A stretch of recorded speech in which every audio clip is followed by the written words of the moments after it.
Pinag-iinitan nitong si Tanggol sa mga gerero, lalo na ni Miguelito. Si Miguelito ay napasama sa tingin ng kanyang mga magulang dahil sa gulong ginawa na kung saan ang kanyang 2 tauhan ang nagsimula. Nalaki ng halos ang mata ni Miguelito nang ipinakilala na nila Ramon itong si Tanggol na tagapagmana ng mga Montenegro. Iniisa-isang ikwento ni Tanggol ang kanyang nakaraan sa pagtira niya sa Quiapo at pinangako niya sa mga ito na gagawin niya ang lahat para mas lalong lumaki ang kani-kanilang negosyo. Ngunit ito'y kinontra naman ng mga gerero, lalo na si Miguelito. Sinabi niya sa lahat wala siyang tiwala dito kay Tanggol, lalo na't ito ay bagong salta lamang umano sa kanilang grupo. Ipinagtanggol naman si Tanggol sa kanyang mga kaibigan. Sila ang nagpapatunay sa kakayanan ni Tanggol. At para mapaniwala ang mga ito sa kakayanan ni Tanggol, sinabi na nila na si Tanggol umano ang nakakuha sa 2 diamante.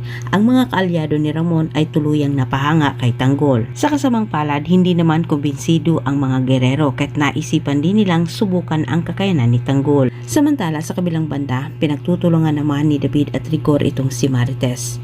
Nagliliyab sa galit itong si Rigor, lalo na't sinusulsulan din siya ni David na si Ramon umano ang tumulong kay Marites para ito ay makalaya. Sa puntong ito ay nagdilim naman ang piningin ni Rigor at muntikan na niyang madali ang buhay ni Marites, pero sa kabutihang palad ay dumating naman itong si Santino na iligtas ng maayos ni Santino ang kanyang ina. Paulit-ulit na ipinagmukha ni Rigor kalatinding at sino ang panlalaki umano ni Marites. Sumuko na itong si Marites na ayusin pa ang kanilang pamilya ni Rigor. Dito na niya tinuldukan ang relasyon nilang dalawa sabay laya sa kanyang tahanan. Ngunit sa pag-alis naman ni Marites at Tinding, nagbanta naman itong si Rigor. Gagawin umano niya ang lahat para mahanap umano itong si Ramon at Tanggol at mapatunayan sa mga parak na siya hindi nagsisinungaling, buhay itong si Ramon at kung maaari siya pa rin umano ang huli mismo kay Ramon. Sa kabilang banda, napag-usapan ng pamilya Guerrero at Montenegro ang patungkol sa napaparating nilang shipment.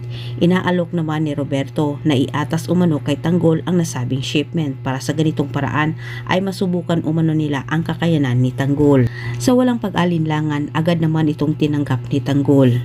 Sa malaking shipment na inaalok ni Roberto para kala Tanggol, tilang may masamang binabalak itong si Roberto na gawing sabotahe ang nasabing shipment para sa gayon si Tanggol ay masira sa lahat. Sinabi ni Roberto dito kay Gustavo at Miguelito sa kanyang pamilya na dito umano nila masusubukan ang kakayanan ni Tanggol sa una niyang patibong.